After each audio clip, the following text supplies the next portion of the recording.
Communication technology is a wonderful thing that connects us with people across the world. Zoom has become one of the most popular tools in our world. Through the cloud-based peer-to-peer software platform, Zoom provides video communication, video conference meetings, voice calls, messaging, virtual events, and contact centers. Working remotely is a growing trend in the workforce, and it is accelerating the widespread use of Zoom. Welcome to Forwolution, a space where business stories inspire exceptional people.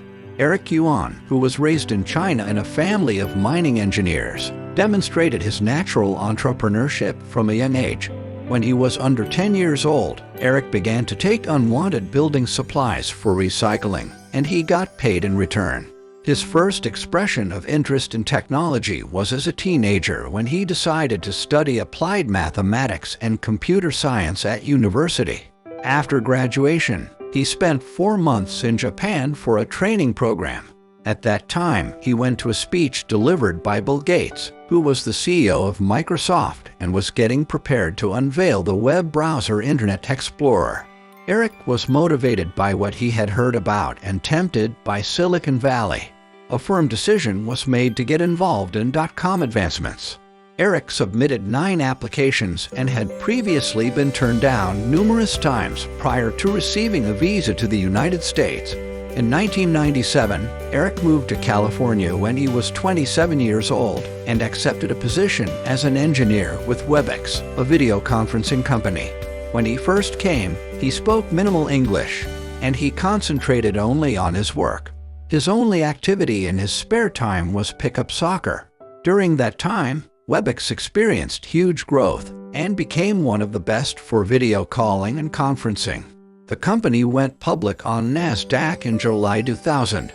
Fast forward to 2007, Webex has been acquired by Cisco. In recognition of Eric's talent, Cisco then appointed him as the Vice President of Engineering.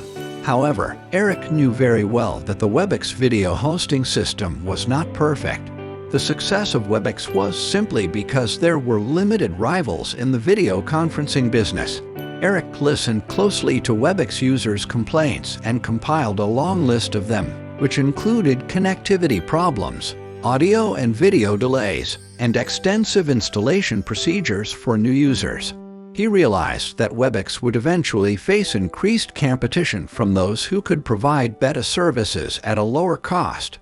After raising his concerns and suggesting some potential improvements, he ended up getting repeated rejections.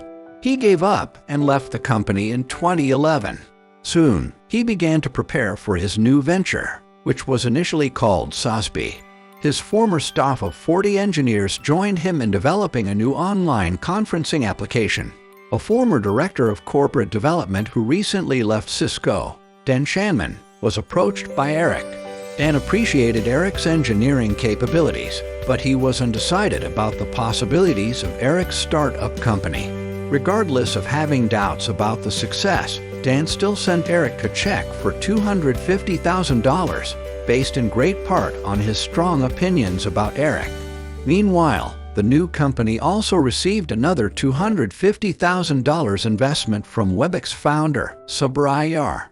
He was optimistic about the capabilities of Eric and the possibilities of his new startup.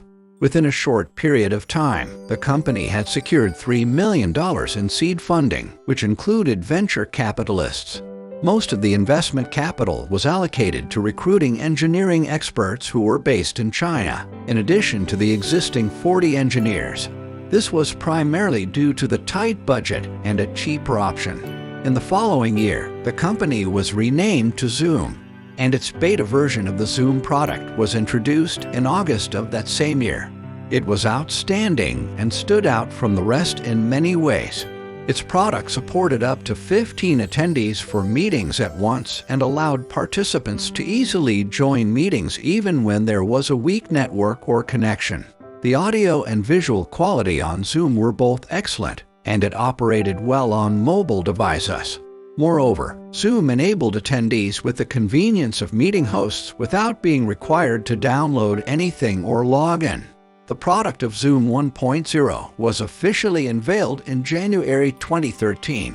Version 1.0 increased the maximum concurrent participants to 25, which outperformed other comparative products.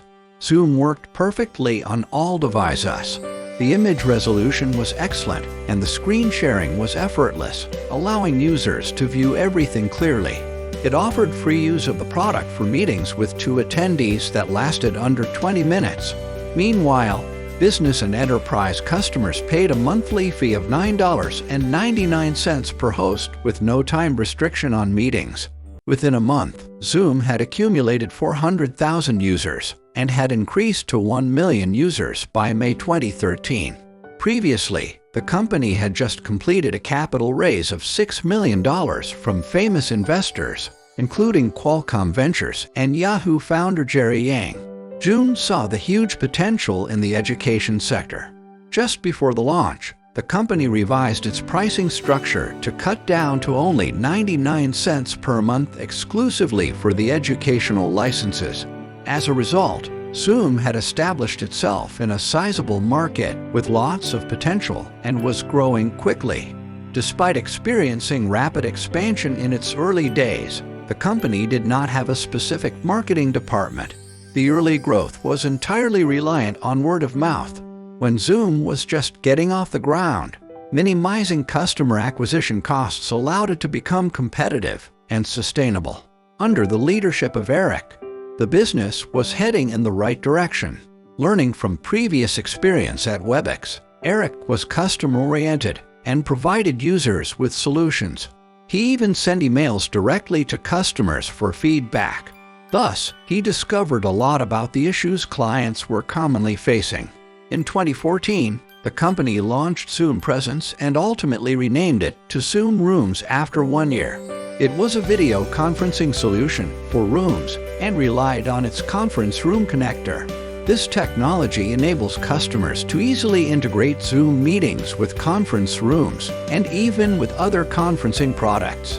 Users are enabled to schedule and attend meetings with Zoom Rooms instantly from any device. Furthermore, hosts could organize meetings and control screens remotely using an interface in the app. In 2016, virtual backgrounds started to roll out. It is a new, fun way to protect users' privacy. Most of the top and fastest-growing companies already depend on Zoom for their daily meetings and webinars. It turned out the company had tripled its annual revenue. Eric was a fan of basketball and came up with an idea to promote the products. For 3 years, Zoom partnered with the Golden State Warriors of the NBA for software to be used in fan communications. When the Warriors played at home at Oakland's Oracle Arena, Zoom's logo would be prominently displayed. The significant brand exposure of the first marketing campaign boosted the growth of the business. Zoom has developed its products and introduced new features along the way. It is well suited for integrations with its open application programming interface, with more than 800 integration alternatives. Zoom has the capability to automate the minutes for meetings. Its products also support multi-languages and simultaneous real-time translation. A cloud phone system, Zoom Phone, has also been launched for enterprise clients.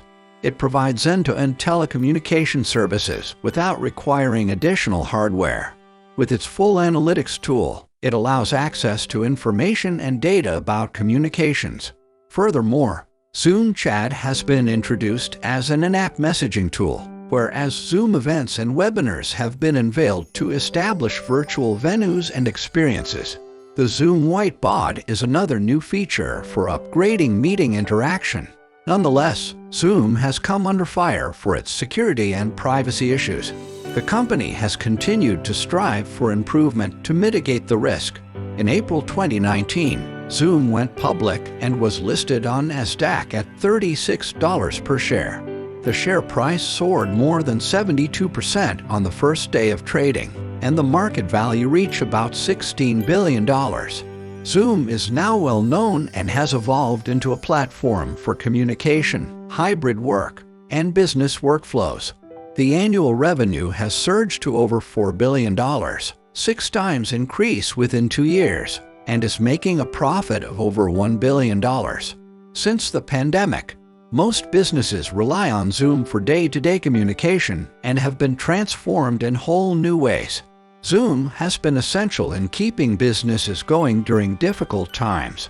This was just the intention of Eric to provide users a better quality experience in video conferencing. So, what do you think of Zoom? Do you have any experience with them? What kinds of products or services do you think Zoom should provide in the future? Please comment. If you like the video, please leave us a thumbs up, subscribe to our channel, and turn on all notifications. A new video will be released on a regular basis. Thank you for watching.